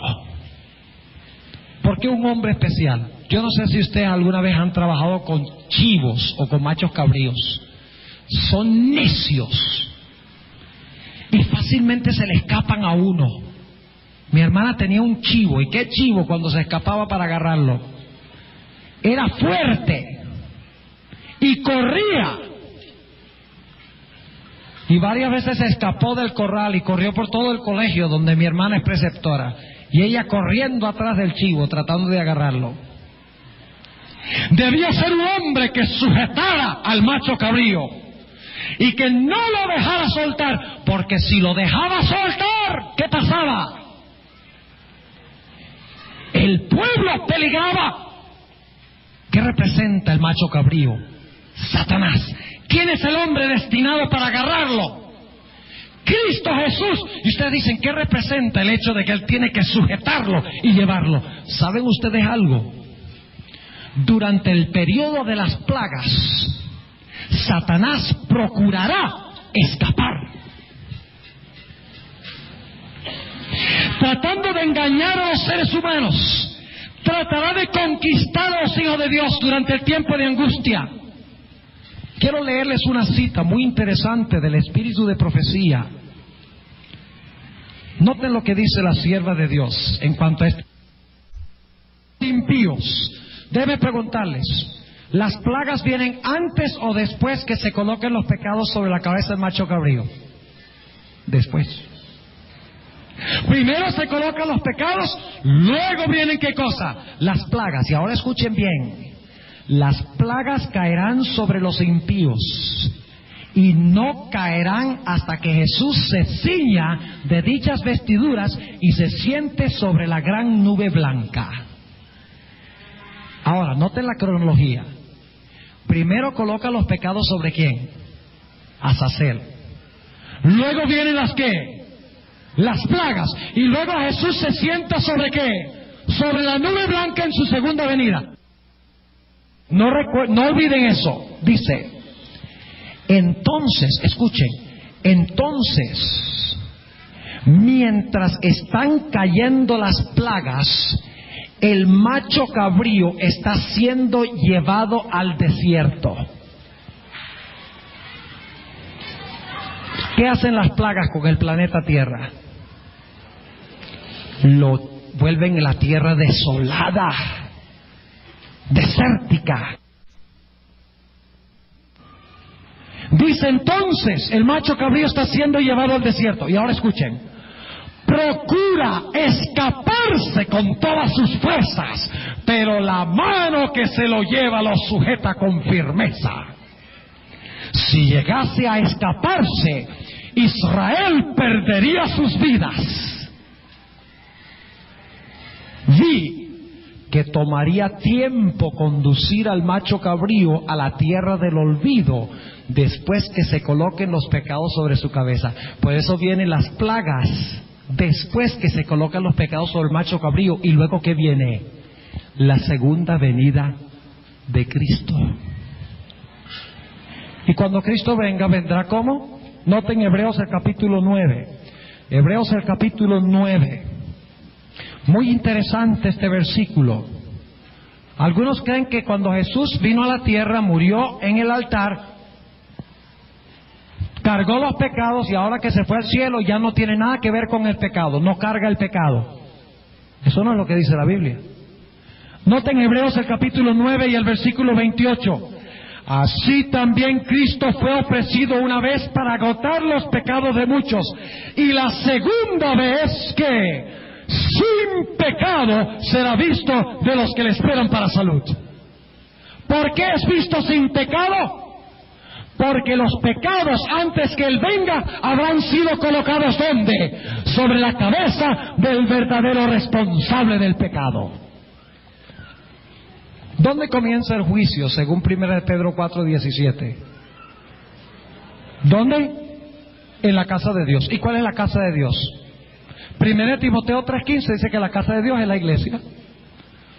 ¿Con quiénes comienza Cristo el juicio? ¿A quiénes está juzgando Cristo ahora? ¿A los malos? ¿A los que metieron sus pecados ilegalmente al santuario? ¿Son esos? No. Levítico 16 dice que los únicos pecados que se trataban en el día de expiación eran los pecados de ¿quiénes? De Israel, de los penitentes. ¿Hay alguna base bíblica para la doctrina del juicio investigador? Claro que sí. Ahora, ¿por qué examina Jesús los pecados de los penitentes antes de la segunda venida y los coloca sobre la cabeza del verdadero responsable? Jesús necesita anunciar a quienes se va a llevar al cielo, ¿no es verdad? Algunos dicen, no, cuando Cristo venga, sencillamente se lleva a los que quiere y deja a los que quiere. Y los seres celestiales dicen, un momentico, ¿qué pasa aquí? ¿Por qué te llevas a estos y dejas a los otros? Ah, porque yo sé todas las cosas. Dios no va a dejar cabos sin atar. Dios hace un juicio y examina cada caso ahora en el juicio de los que metieron sus pecados al santuario. Y el propósito es que Él pueda llevarse al cielo los que pasen en el juicio. ¿Entienden lo que estoy diciendo? Eso es antes de la segunda venida. Hay que determinar quiénes van a ir al cielo para podérselos llevar al cielo. No es que Dios necesita saber, sino que Dios quiere revelarle a todos que los que metieron sus pecados eran penitentes. Y que el verdadero responsable de sus pecados es ¿quién? Satanás. Así que cuando Cristo venga y se lleve a sus hijos al cielo, los ángeles en el cielo dicen, hemos visto el juicio, Dios es justo y verdadero. Él se trajo aquí a los que merecen estar aquí. Y punto final. ¿Entienden lo que estamos diciendo? Primer problema resuelto. Todos los seres celestiales están acordes de que Dios ha actuado bien. De que todos los que están en el cielo merecen estar allá. Porque aceptaron la sangre del Cordero y metieron sus pecados a través del Cordero en el santuario. Pero ¿quiénes quedan? ¿Quiénes faltan todavía? A ver, ¿quiénes? Los impenitentes. ¿Cuándo va a juzgar Dios a los impenitentes? Ahora, ¿ustedes creen que nosotros, los hijos de Dios, cuando vayamos al cielo, como resultado de haber pasado por el juicio, ve nuestros pecados, los pecados de los penitentes son colocados sobre quién? Sobre Azazel. Porque Él es el responsable, el originador, el perpetuador. Él los merece, no nosotros, ni Cristo. Ve, el santuario queda limpio y nosotros también. Porque se revela ante el universo que esos pecados deben estar sobre quién? Sobre Satanás. Ahora nosotros llegamos al cielo. ¿Qué vamos a hacer durante los 1000 años en el cielo?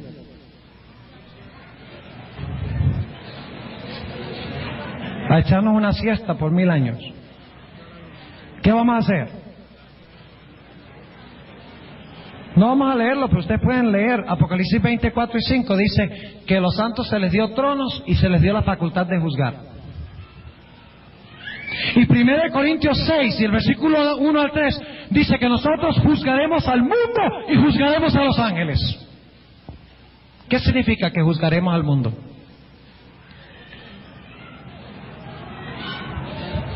¿Qué es el mundo en la Biblia? No améis al mundo ni las cosas que están en el mundo. Adúlteros y adúlteras, ¿no sabéis que la amistad del mundo es enemistad con Dios? El mundo los aborreció porque no son del mundo. En la Biblia la palabra mundo significa los impenitentes.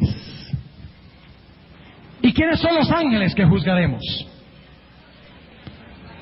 ¿Los ángeles buenos? Ellos no necesitan ningún juicio, porque ellos son buenos. ¿Cuáles son los ángeles que se juzgarán? Satanás y sus ángeles. Ahora imagínense la escena. Todos los seres celestiales están convencidos de que Dios ha actuado correctamente en salvar a sus hijos. Pero ahora nosotros estamos caminando por las calles celestiales y de repente llegamos y nos encontramos con un individuo que era un narcotraficante de primera. Envenenó las mentes y los cerebros de los jóvenes. Se enriqueció matando a la juventud de una nación. Y venimos caminando por el cielo y de repente nos encontramos con ese narcotraficante. ¿Qué? ¿Qué hace ese aquí? Yo sí merezco estar, pero él. ¿Ven el problema que tiene Dios? O supongamos que yo llego allá y yo digo, bueno, el pastor tal y tal, ese era tan consagrado en el mundo, vamos a buscarlo. Y no está. Y los santos dicen, oye, pero aquí pasa algo. Entró el narcotraficante y se quedó el pastor. ¿Qué pasa aquí? ¿Y qué hace Dios? Dios abre los libros. ¿Y qué hace? Los libros que hablan de quiénes, de los penitentes y de los impenitentes, porque hay mucha gente allá que no esperábamos que estuvieran allá y Dios tiene que abrir y mostrar, mire, por eso vino. Aunque él era narcotraficante, él se arrepintió y confesó sus pecados. Y el que confiesa sus pecados, no importa cuán terribles sean, recibe perdón. ¡Qué tremendo! Y ese pastor que no está aquí, que parecía ser consagrado, ese trabajaba para ser el centurión en ganancia de almas para que todos lo alabaran.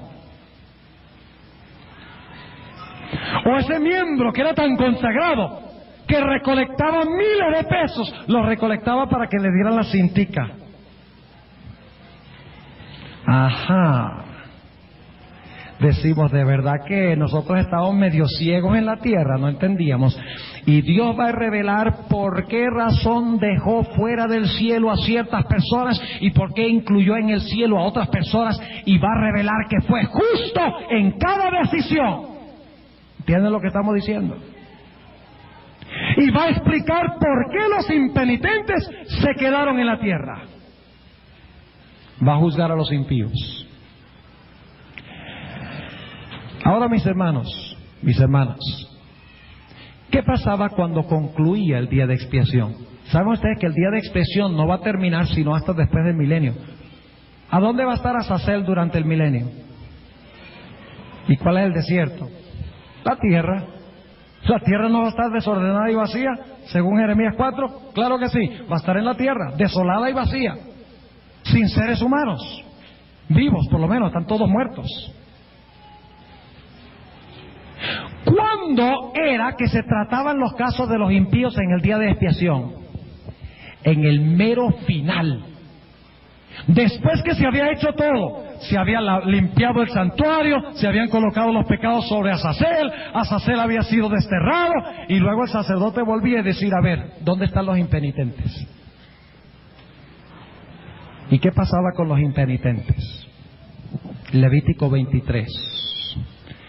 Levítico el 23. ¿Tenemos nosotros los adventistas base para decir de que el juicio antes de la segunda venida tiene que ver solo con los santos?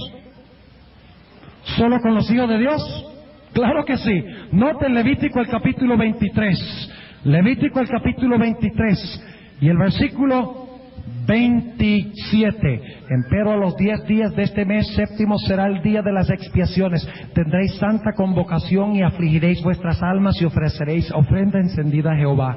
Ninguna obra haréis en este mismo día, porque es día de expiaciones para reconciliaros delante de Jehová vuestro Dios.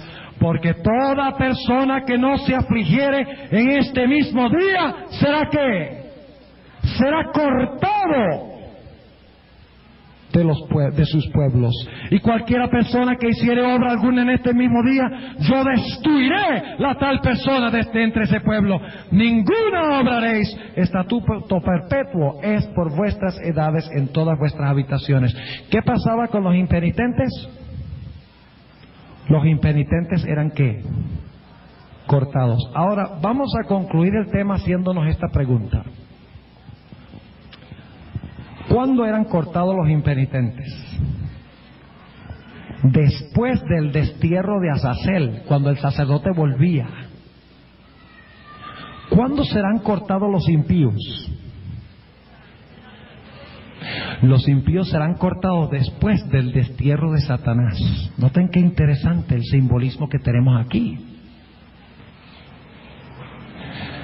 Ahora, ¿qué es lo único que puede expiar el pecado de una persona? ¿Qué es lo único que puede expiar o satisfacer las demandas de la ley en el pecado de una persona? ¿Qué cosa? Yo sabía que ustedes iban a decir eso, pero eso no es lo único. Hay otra cosa que puede expiar o satisfacer el pecado de una persona, y es su propia muerte. ¿De acuerdo? Porque la paga del pecado es ¿qué? Muerte. Los penitentes no murieron, pero ¿quién va a morir? Azazel. Los impenitentes no aceptaron a Cristo para morir en su lugar. ¿Cómo expiarán ellos sus pecados? Con su propia muerte, el derramamiento de su propia sangre, con su propio sacrificio. Ahora, vamos a leer unos textos muy interesantes en la Biblia en cuanto a eso. Noten lo que dice en el libro de Ezequiel. Ezequiel, el capítulo 39. Y ahora ustedes van a ver estos textos en un contexto distinto a lo que los han visto antes. Ezequiel, el capítulo 39. Ezequiel 39 y el versículo 17 al 20. Y escuchen bien, esto es después del milenio. ¿Cuándo se habla en Apocalipsis de Gog y Magog? ¿Antes o después de los 1000 años? Después de los 1000 años. ¿Cuándo hacen qué cosa? Circula la ciudad. ¿Quiénes están adentro? Los ángeles, Dios, un santuario limpio, los penitentes. ¿Y quiénes están afuera? Los impenitentes. ¿Junto con quién? Con Azazel. Y se va a realizar la gran batalla final. ¿Y qué va a hacer Dios con los impíos? Los va a sacrificar como sacrificaban animales en el santuario.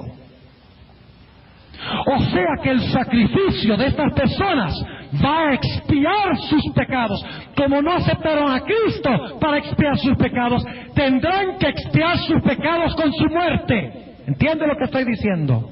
Noten lo que dice la terminología de Ezequiel, el capítulo 39 y el versículo 17. Y tú, hijo del hombre, así ha dicho el Señor Jehová: di a las aves y a todo volátil y a toda bestia del campo: juntaos y venid reunidos de todas partes a mi ¿qué? ¿A mi qué? A mi víctima que os ¿qué? Sacrifico. Este es el sacrificio de ¿quiénes?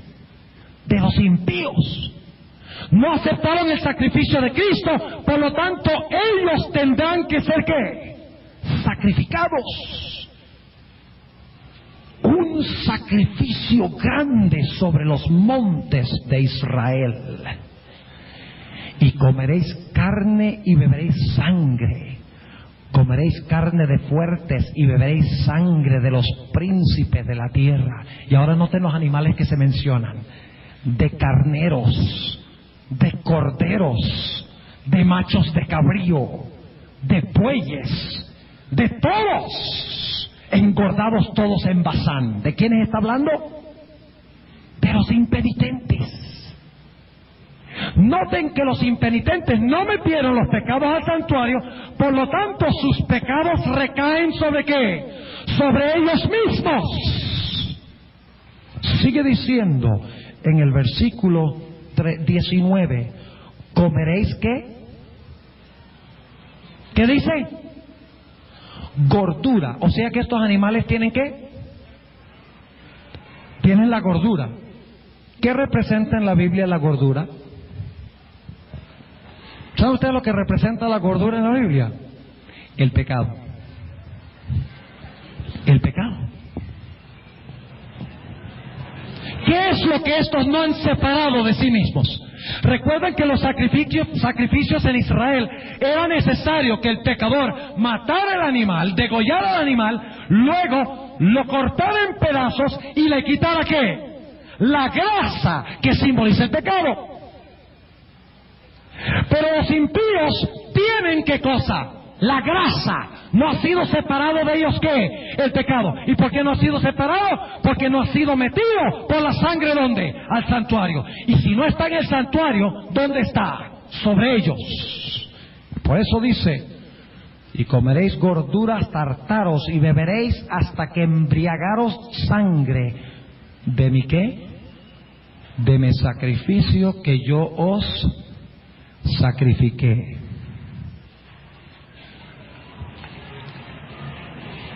Ahora, ¿qué va a pasar con los impíos después que sean sacrificados? ¿Qué es lo que va a caer del cielo? Fuego. ¿Qué pasaba con el animal sobre el altar después que el animal era sacrificado? Y la grosura era separada. ¿Qué pasaba?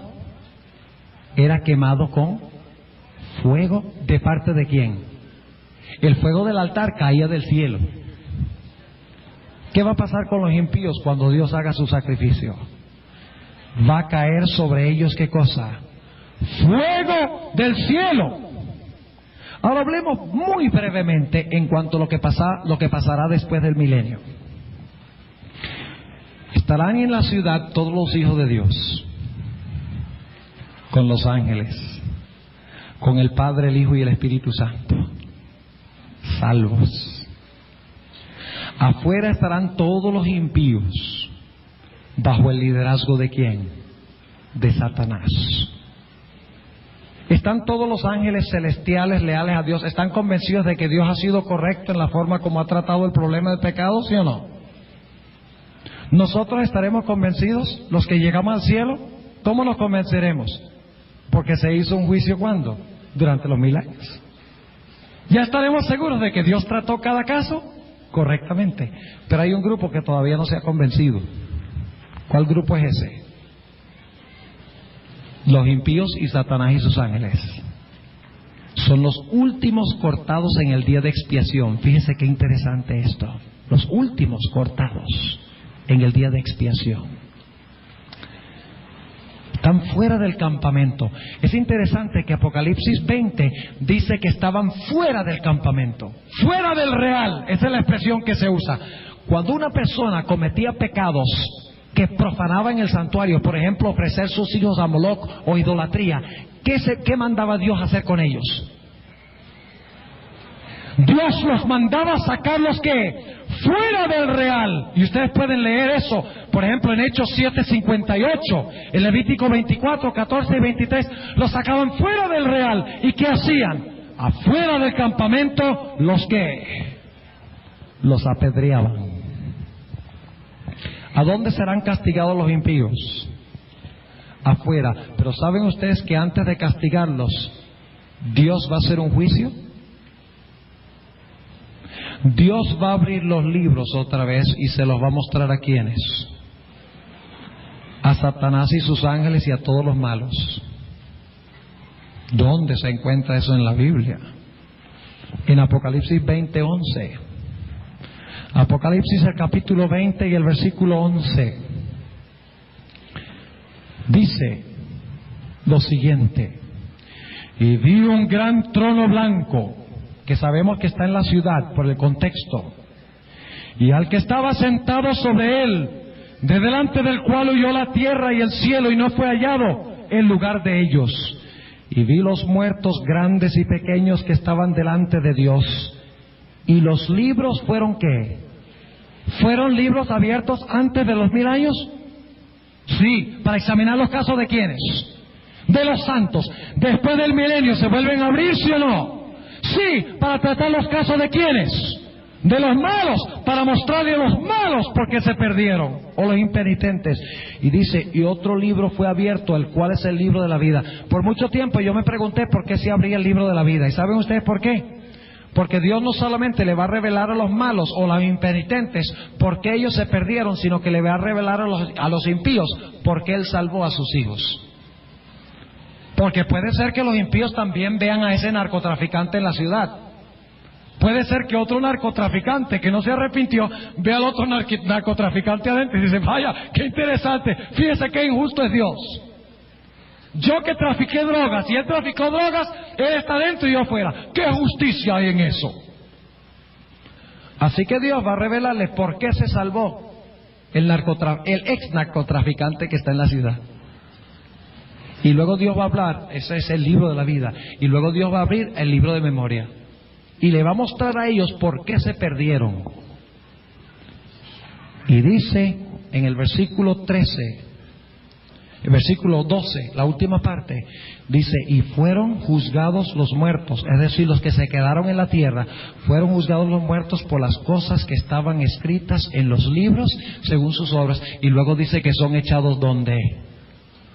Después de ser sacrificados, ¿son echados dónde? En el lago de fuego. Son consumidos, porque no fue separado el sebo o la grasa, el pecado. ¿Y saben ustedes lo que dice la Biblia? La Biblia dice que toda rodilla se doblará y toda lengua confesará que Jesucristo es el Señor y que Dios ha sido correcto en administrar cada caso. ¿Y dónde lo explica Dios? ¿Dónde explica Dios la solución? ¿Dónde explica la Biblia que quedarán convencidos los penitentes, los ángeles, los impíos, Satanás y los ángeles caídos? ¿Dónde encontramos la mejor explicación de todo el proceso? En el santuario. Por eso la Biblia dice, tu camino Oh Dios, ¿está dónde? En el santuario. David dijo, yo envidiaba a los impíos hasta que entré al santuario, dice en el Salmo 73. Y cuando entré al santuario, sabía cuál iba a ser el fin de ellos y ya no los envidié más. Así dice en el Salmo 73. ¿Por qué? ¿Qué fue lo que vio David en el santuario? Él vio el día de expiación y lo que iba a pasar con los impíos al ser sacrificados después de admitir su pecaminosidad. Y luego ellos serán cortados de en medio del pueblo. ¿Y qué hará Dios? Dios hará un cielo nuevo y una tierra nueva a donde habita ¿qué? La justicia. Todo el universo estará en armonía. El problema del pecado se habrá resuelto a nivel universal. Qué Dios tan sabio tenemos, ¿verdad? Él no va a dejar ningún cabo sin atar. Él no va a dejar la posibilidad de que alguien, yo no sé si Dios fue justo o no, eso hay que analizarlo, hay que estudiarlo. No, Él no va a dejar nada así. Él va a convencer a todos en el proceso del juicio de que Él ha sido justo y ha sido misericordioso. Ha sido correcto en salvar a David y condenar a Saúl. Ha sido correcto en salvar al narcotraficante que se arrepintió y metió sus pecados por la sangre, y en destruir el que rehusó meter su pecado, que lo conservó sobre sí mismo. Y todo el universo en unísono dirá: justos y verdaderos son tus caminos, oh Jehová. Yo quiero estar dentro de la ciudad. ¿Ustedes quieren estar dentro de la ciudad? ¿Cuántos de los hermanos quieren estar adentro de la ciudad? Claro, todos queremos estar adentro de la ciudad. Pero ¿saben ustedes qué necesitamos hacer para estar dentro de la ciudad? Hay que empezar en el atrio, como hemos dicho durante esta semana. Hay que aceptar ¿qué cosa? La sangre de Cristo. Y a través de la sangre de Cristo, ¿qué? Meter la sangre ¿dónde? Al santuario, para que nuestro pecado quede cubierto. ¿Cuándo es que sepultamos nosotros nuestros pecados en Cristo? ¿Cuándo es? En el bautismo. ¿Ustedes creen que nosotros vamos a estar dentro de la ciudad si nos sepultamos los pecados y los ponemos sobre el Cordero siendo bautizados? ¿Ustedes creen que vamos a entrar a la ciudad? No, necesitamos aceptar a Cristo y ser ¿qué? Bautizados. Ese es el primer paso. Y por eso en esta noche, en la última apelación de esta semana, yo quiero hablar de corazón a corazón con los que no son miembros de la iglesia adventista, que no se han bautizado todavía. Y esta será la última oportunidad en esta semana. No sabemos dónde vamos a estar durante la próxima semana, durante los próximos días. Así que este será el último llamado del Señor. ¿Cuántos quieren decirle al Señor Jesucristo, aquellos que no han sido bautizados: yo quiero aceptar la sangre del Cordero de Dios que quita mis pecados, y yo quiero sepultar esos pecados en las aguas del bautismo, para que la sangre de Cristo entre al santuario y satisfaga mis pecados?